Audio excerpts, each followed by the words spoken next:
A list of foods you must add to your diet for higher testosterone. The first is raw butter. This is a superfood. It has vitamin K2. Vitamin K2 is likely just one factor among many that influence testosterone levels. Raw butter is also high in cholesterol, has other vitamins for good health. Raw dairy from goats. The reason I prefer raw dairy from free-range goats is that it's the closest to human breast milk. Cow milk is also okay, but it might be hard for many to digest. So try raw grass-fed goat milk if you are lactose intolerant, sushimi, and fish eggs, oysters, crabs, and other seafood. These will boost your libido. Raw honey, another great aphrodisiac. If possible, consume the whole raw honeycomb. Now for the most important of all foods, animal organs. I will suggest testicles, brain, and liver. Testicles are the best for direct testosterone boost. This is because testicles do contain testosterone, and consuming them directly introduces the hormone into your body. The list of nutrients contained in these foods is just super high and superior to any other food on this planet. These exact organs are what I found to be the best for me. If you are open to it, try eating them raw by cutting them into cubes, seasoning them and adding egg yolk and raw honey. It gives me very high libido. You can also include raw bone marrow from healthy animals. Eggs. Raw egg yolks are high in cholesterol. Of course, the eggs should be as natural as possible, so get them from a local farm. Now for the egg white, it's better to cook it because it contains anti-nutrients, but it's all right to eat it raw if you follow a micronutrient-abundant diet.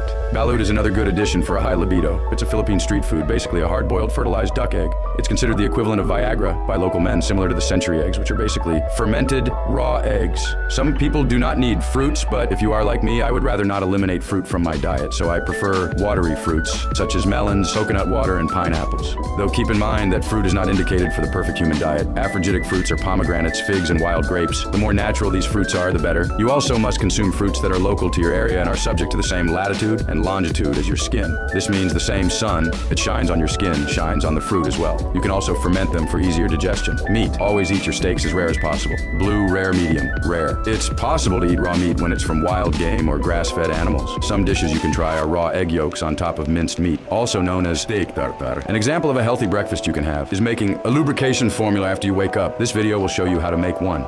This formula was created by Jonas van der Planets. You can learn a lot about nutrition after reading his book, We Want to Live. This breakfast gives you a lot of easily digestible fat and protein. Now let's talk about sleep and circadian rhythm. Sleep and circadian rhythm play a huge role in hormonal balance. You must sleep as much as you need. Some people only need 5 hours, while others will require up to 14 hours because of how sick their bodies are. The most important healing occurs while sleeping, so never restrict your sleep for any reason. Sleeping is just too underrated and is essential for good health. There are some cringe studies out there that correlate sleeping more than 9 hours with unhealthy outcomes, meaning oversleeping is bad. That's simply not true. The reason these people sleep more than 9 hours is because their body is making them do so. The body knows what's best for you, and the reason they may need a lot of sleep is because they are very sick. Their body is simply trying to recover as much as possible from their unhealthy lifestyle. So note that there's nothing such as less sleep. You must sleep as much as your body needs, especially for younger people. Lastly, sun exposure. The sun is super important for your overall health. The more I learn about the benefits of the sun for human health, the more it makes sense how some cultures used to worship the sun. You will need at least an hour of sunbathing every day. The darker your skin is, the more sun exposure you will need. Some studies show an increase in testosterone levels after exposure to sunlight. This might be due to increased production of a hormone that stimulates testosterone production in the testicles. Studies have also observed higher testosterone levels in men during summer months compared to winter, potentially linked to sunlight exposure variations. I do have a Mediterranean phenotype, and I do get sun exposure for at least 7 hours per day, which really means every day you will need to get sun exposure all over your body, especially your abdominal area. You can also expose your testicles to the sun. It's not a joke. And there's actually some pretty interesting research from the 1930s. So the title of the article is The Influence of Ultraviolet Radiation Upon the Excretion of Male Sex Hormones.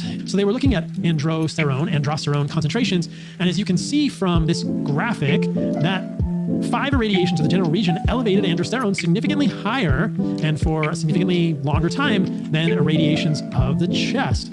That's pretty interesting. Maybe there's something to butthole, taint, genital sunning. Now, it's important to note that irradiating the chest and back, basically getting a large amount of your skin surface area in the sun, does appear to improve levels of androgens, testosterone, sex hormones in general. But this study, I wish we would repeat this, this study suggests that actually sunning your junk could increase this assayed androgen, androsterone, significantly more than the chest and the back. That's interesting to me. If you live in Northern Europe, for example, where there isn't much sun all year, I really suggest you move out to South Europe, for example.